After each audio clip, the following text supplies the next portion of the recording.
CA की जो industry है ना, इसमें किसी भी सब्जेक्ट में कभी भी फाउंडेशन, इंटर या फाइनल में तुम 60 या अबव लेके आते हो तो कहते हैं कि एग्जम्पशन लेके आए, तालियां बजती है। क्या बात है, क्या पढ़ाई की, एग्जम्पशन मतलब लोग तो अपने रिज्यूम में लिखते हैं ये चीज, सीवी में लिखते हैं कि हमने एग्जम्पशन स्कोर किया था ऑडिट में, टैक्स में, लॉ में।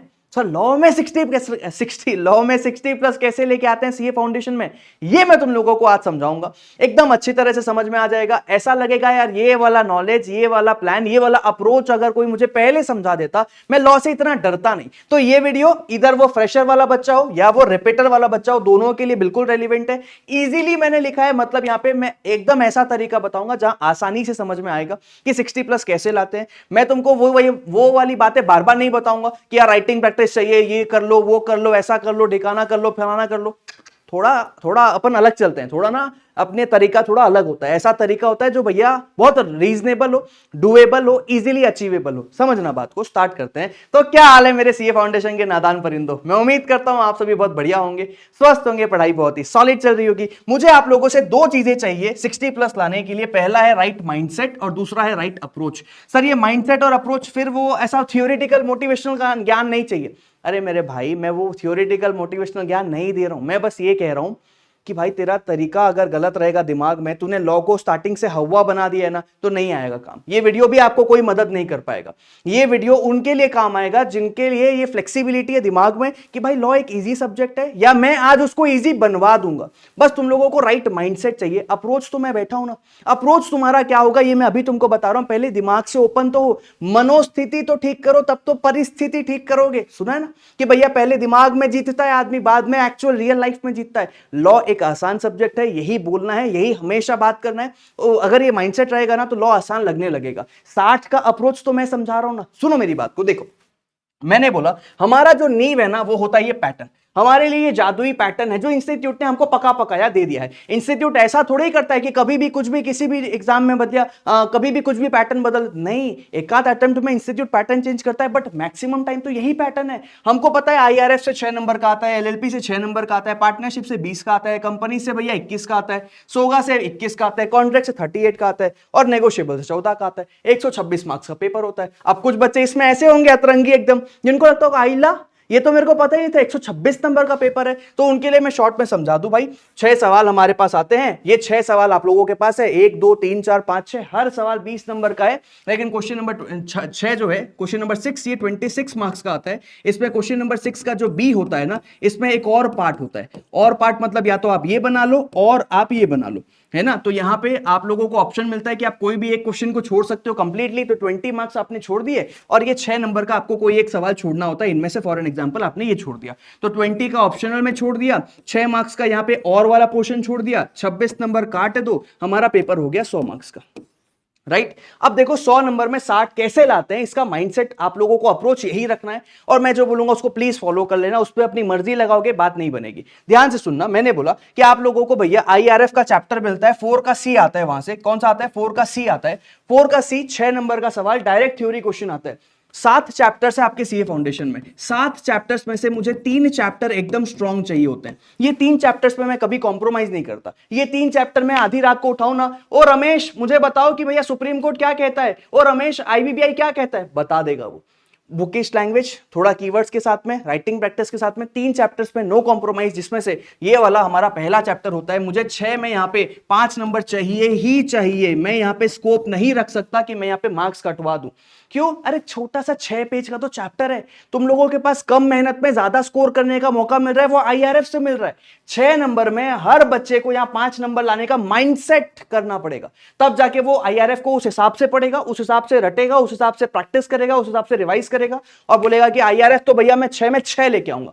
मैं 6 में फिर भी 1 नंबर काट रहा हूं, 5 नंबर मुझे चाहिए। 6 में 6 भी मिलता है अगर तुम टू द पॉइंट सब सही लिख के आओगे तो। फिर सर आगे बढ़ते हैं, कॉन्ट्रैक्ट तुम्हारा फेवरेट चैप्टर। यहां कितने नंबर का आता है? 38 मार्क्स का सवाल आता है। 38 कैसे है सर? 38 में एक काम करते हैं, देखो 6 का बी जो है कॉन्ट्रैक्ट टाइप का होता है। 6 का बी में 6 मार्क्स के 2 सवाल है, इसमें से आपको एक बनाना है, तो एक हम काट देते हैं, तो ये हो गया 32 मार्क्स का आपको बनाना है। अब देखो एक पैटर्न ऑब्जर्व करो, क्वेश्चन नंबर 2 को अगर हम छोड़ दें तो 1 3 4 5 6 हर सवाल में कॉन्ट्रैक्ट टाइप का एक क्वेश्चन तो आ ही रहा है। मैं मानता हूं कि चलो हमने ऑप्शनल जो क्वेश्चन छोड़ना है 20 नंबर का, वो हमने क्वेश्चन नंबर 3 छोड़ दिया। अगर हम क्वेश्चन नंबर 3 छोड़ते हैं तो ये वाला 6 नंबर भी गया, तो सर यहां पे फिर माइनस कर दो 6 नंबर, मतलब आप 26 मार्क्स का पेपर में आईसीए तो लिख के आओगे। मतलब इससे ये भी है कि जो बच्चे ये सोचते हैं कि मुझे कॉन्ट्रैक्ट टैक्स छोड़ देना चाहिए, वो 26 नंबर के साथ डायरेक्टली खेल रहे हैं, क्योंकि भैया तुम 26 नंबर छोड़ रहे हो मतलब तुम 74 का बना के आ रहे हो, कैसे पास होने के चांसेस होंगे, समझ रहे हो। 74 में 40 आ जाए 45 आ जाए, ये उसी बच्चे के लिए मुमकिन है जिसने बाकी चैप्टर्स को बहुत अच्छे से किया है, क्योंकि इंस्टीट्यूट नए नए सवाल देता है और वो नए सवाल हमारे पास हमारे पुराने पास्ट एग्जाम्स के क्वेश्चन में एमटीपी आरटीपी में देखने को नहीं मिलता है। ठीक है, तो यहां 74 मार्क्स का खेल हो जाएगा भैया, 26 नंबर जो है ना हमारा यहाँ पे रिस्क में आ जाएगा कॉन्ट्रैक्ट टैक्स छोड़ने पे। मैंने बोला मैं तुम्हारी मदद करता हूं, कॉन्ट्रैक्ट का तुम्हारे पास वन शॉट होता है, मैराथन होता है, मेरे इंपॉर्टेंट क्वेश्चंस होते हैं, पूरे प्रैक्टिस करने के लिए क्वेश्चंस की पूरा भैया भरपूर दुकान है तुम्हारे पास में, हर चीज होने के बाद में क्या तुम 26 में से 12 नंबर मुझे लाके नहीं दे पाओगे? क्या ये 12 नंबर मुश्किल लग रहा है? आईआरएफ में मैंने 5 मांग लिया, चलो ठीक, मैं तो साफ साफ बोल रहा हूं भैया आईआरएफ को मैं स्कोप नहीं देता, करना पड़ेगा, यहां स्कोप है। 26 में अगर तुम 20 नंबर का भी बनाते हो, 6 नंबर का छूट जाता है, नहीं आ रहा है, कोई और बात हो गई, गलत गलत गलत गलत बना रहे हो, 12 नंबर मुझे नहीं दे पाओगे तुम लोग? दे सकते हैं सर, मुमकिन है, पॉसिबल भी लग रहा है, 50% से कम कर दिया मैंने, 12 नंबर मांग रहा हूं। अच्छा सर आप सोगा में भी ऐसे ही मांगोगे फिर? हाँ, कहां से इकट्ठा करूं तुम्हारे 60 नंबर? करोगे, ऐसा अप्रोच रखोगे, आ जाएंगे 60। चैप्टर वाइज हमको मार्क्स को ना एक अप्रोच देना पड़ेगा, देख भाई इतना तो चाहिए तेरे से मुझे, अब मैं उस हिसाब से तैयारी करूंगा कि इतना मेरा आ जाए। अब सोगा की बात करें तो 21 नंबर का हमारे चैप्टर होता है, क्वेश्चन नंबर 3 यहां पे शामिल नहीं है, मतलब सोगा को आपको पूरा बनाना पड़ेगा। हमने 3 छोड़ा है, पूरा बनाना पड़ेगा। अब यहां 2 केस स्टडीज है, मतलब मार्क्स कटेंगे, तुम्हारा स्कोप कम हो जाएगा। डायरेक्ट थ्योरी में तुम फिर भी 7 में 4 ले आओगे, 3 ले आओगे, बट केस स्टडीज में मार्क कटने के स्कोप है। मैं एक काम करता हूं, ज्यादा नहीं देता सोगा, मैं 12 नंबर मांग रहा हूं, है ना। वहां 26 में 12 मांग रहा था, यहां 21 में 12 मांग रहा हूं। सोगा कंपैरेटिवली छोटा भी है, 4 ही यूनिट है, वहां तो 9 यूनिट्स है। क्या मैं सही बोल रहा हूं? क्या मैंने ज्यादा मांगा? नहीं सर, बिल्कुल लॉजिकल लग रहा है। 12 हम 10 ले आएंगे, 10 का 12 उसी के आसपास, 10-12 के आसपास मांग रहा हूं। हाँ सर, सेम अप्लाइज विद हमारा पार्टनरशिप। यहां पे मैं तुम्हारे लिए स्कोप नहीं छोड़ूंगा, 3 का ए यहां पे छूट रहा है, 7 नंबर का क्वेश्चन गया, मतलब हमको यहां पे कितना बनाना है? हमको यहां पे 13 मार्क्स का बनाना है। 13 में मैं तुमसे मांग रहा हूं साफ साफ भैया 9 से 10 नंबर। 9 से 10 नंबर मुझे पार्टनरशिप में चाहिए, क्योंकि 2 थ्योरी क्वेश्चन है, या फिर अगर तुमने कोई एक क्वेश्चन छोड़ा यहाँ पे 1, या फिर 1 तो नहीं छोड़ोगे, 5 अगर तुम छोड़ते हो तो थ्योरी छोड़ रहे हो, तो कहीं ना कहीं तुम 13 से 14 मार्क्स का पेपर बना रहे हो। मुझे उसमें चाहिए पार्टनरशिप से ज्यादा नंबर, क्योंकि 3 चैप्टर्स ऐसा स्ट्रांग बनाओ तभी तो स्कोर बनेगा। स्कोर कैसे बनेगा? हर चैप्टर एवरेज रखोगे तो स्कोर करोगे कैसे? 3 चैप्टर मजबूत चाहिए, जिसमें से दूसरा नंबर का चैप्टर है मेरा पार्टनरशिप। पहला चैप्टर था आईआरएफ, दूसरा चैप्टर है पार्टनरशिप, क्योंकि तुमने पार्टनरशिप 12th में भी पढ़ा है, 11th में पढ़ा है, या कंपैरेटिवली इजी है, अकाउंट्स में तुम उसकी अकाउंटिंग करते हो, यहां तुम उसका लॉ पढ़ते हो। यूनिट 1 और यूनिट 3 बिल्कुल बच्चा है, छोटा है, यूनिट 2 डुएबल है, इतना टफ नहीं है कि तुम बना ना सको। भैया पार्टनरशिप में मुझे 13 में 10 नंबर चाहिए, 13 में 9 नंबर चाहिए ही चाहिए, इसमें कोई स्कोप मुझे नहीं चाहिए, यहां पे एक्सक्यूज नहीं चलेगा, वरना 60 भूल जाओ। ठीक है, तीसरा सर हमारा आता है एलएलपी, जो ये तीसरा चैप्टर है, जहां पे मैंने आपको बोला साथ में 3 चैप्टर मजबूत चाहिए, उसमें तीसरा चैप्टर है आईआरएफ। आईआरएफ के बाद एलएलपी, है ना। 6 में मुझे यहां पे फिर से 5 चाहिए। 6 पेज का चैप्टर होता है, ज्यादा कुछ है नहीं, ज्यादा क्वेश्चंस की स्कोप है नहीं, इजीली डुएबल है भैया। 4 बार लिख लो, 3 बार लिख लो, याद कर लो, रिवाइज कर लो, तुम पूरा बुकिश लैंग्वेज लिख सकते हो। ये वो चैप्टर्स है जहां पे पूरा स्कोप है कि तुम बुकिश लैंग्वेज लिख सकते हो। बाकी तुम उनसे लिखो, तुम्हारा 1 से लिखना बन गया, मजबूरी बन गया, तुम लिखते ही हो, तब भी तुमको 60+ आ जाएगा। कैसे? ये इसी तरीके से तुमने यहाँ पे 6 में 5 नंबर स्कोर कर लिया, हमारा तीसरा चैप्टर। अब आता है कंपनीज। कंपनीज में भैया देखो 1, 2 और तीसरा फिर आ गया, 3 का बी आ गया, तो मैं कंपनीज का कितना बना पा रहा हूँ? सिर्फ 7 नंबर काट दो यहाँ पे, तो मैं कंपनीज का बना पा रहा हूँ लगभग कितना? 14 मार्क्स। 14 मार्क्स का मैं सवाल बना पा रहा हूँ। मैं एक बात बताओ यार, 14 में मैं अगर तुमसे 8 नंबर या 9 नंबर मांग लूं, क्या मैं गलत मांग रहा हूं? क्या है, कंपनीज में तो ज्यादा कुछ है नहीं, है ना। 14 नंबर में तुमको 8 नंबर लेके आना है। डुएबल लग रहा है कि नहीं? कि यार अगर मैंने दोनों क्वेश्चन को सवाल कर दिया और यहाँ पे 7 नंबर का सवाल है, 7 में 4 मिलेगा, 7 में 4 मिलेगा, 8 नंबर मिल गए। 3-3 नंबर इंस्टीट्यूट काट ले, उसके बाद भी यहाँ पे डुएबल है, और तुमको यहाँ पे मैंने दे दिया 8 नंबर। हाँ सर, उसके बाद सर अगला चैप्टर नेगोशिएबल, 14 मार्क्स का आता है। देखो 6 और 4 है, 3 है नहीं, तो 14 नंबर में मुझे तुमसे 8 नंबर चाहिए। क्या गलत मांग रहा हूं यार? This is a proper ask.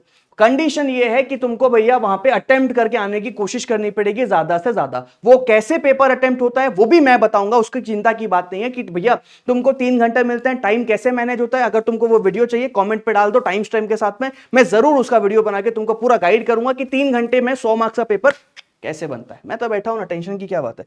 Sir आपने लगभग ओवरऑल ना हर चैप्टर को एक मार्क्स दिया है, अब आप यहाँ पे मुझे वो मार्क्स पुट करके दिखाओ जो एकदम डुएबल साउंड कर रहा है। नेगोशिएबल में आपने, आईआरएफ में आपने बोला 5 चाहिए, एलएलपी में आपने बोला 5 चाहिए, इसका कोई स्कोप हमारे पास नहीं होना चाहिए, है ना, एलएलपी ऊपर है, एलएलपी हमारा 5 चाहिए, ठीक है सर। चलो सर, एलएलपी में 5 आपने दे दिया, आईआरएफ में आपने 5 दे दिया, फिर सर कॉन्ट्रैक्ट एक्ट में आपने बोला था 26 में से 12 चाहिए, सोगा में आपने बोला था 26 में से मुझे 12 चाहिए, राइट सर। कंपनीज और नेगोशिएबल की बात करें सर तो यहां पे आपने बोला 8-8 नंबर ले लो, 14 में से मुझे 8 नंबर लाके आपको देना है, राइट सर। अब हमारा बच गया कौन सा सर, हमारा चैप्टर बच गया, ये हमारा ऊपर चला जाएगा, ये 8 नंबर यहां आएगा, ये हमारा 8 यहां हो गया। एक चैप्टर बच गया पार्टनरशिप, जिसमें मैं आपको कह रहा हूं कि मुझे 9 से 10 नंबर चाहिए ही चाहिए। तो सर अब कैलकुलेट कर लेते हैं, ये हो गया 24 और 5 हो गया 29, 39, 44 और वो हो गया ये 52 और 8। कोई जादू की पुड़िया नहीं है कि भैया तारा रा रा रा रा रा तारा रा रा, ऐसा नहीं होता भाई। प्रॉपर एक प्लान बनाओ, इस तरीके का प्लान बनाओ, हर चैप्टर से मुझे इतने वेटेज में इतना उठाना है, तब जाके एग्जाम में जब बैठोगे ना याद आएगा। नेगोशिएबल में 14 नंबर का सवाल था, 14 नंबर में मेरे को 8 का टारगेट था, लेकिन एक सवाल तो मैं छोड़ रहा हूं, मतलब किसी और सवाल में स्कोप बढ़ाना है, ज्यादा अच्छा लिख के आना है, ज्यादा अटेम्प्ट करके आना है, मेरे को टाइम मैनेजमेंट करना सीखना पड़ेगा कि मैं ज्यादा अटेम्प्ट कर सकूं, कि कहीं मैं अगर छूट जाऊं तो भैया वहां पे वो कवरेज मिल जाए मुझे, कि साथ में सर 4 मांग रहे हैं, कोई तो सवाल ऐसा होगा जिसमें मैं साथ में 6 ला सकता हूं, साथ में 5 ला सकता हूं, जहां पे 1 मार्क्स में बढ़ाऊं दूसरी जगह पे कम करूं।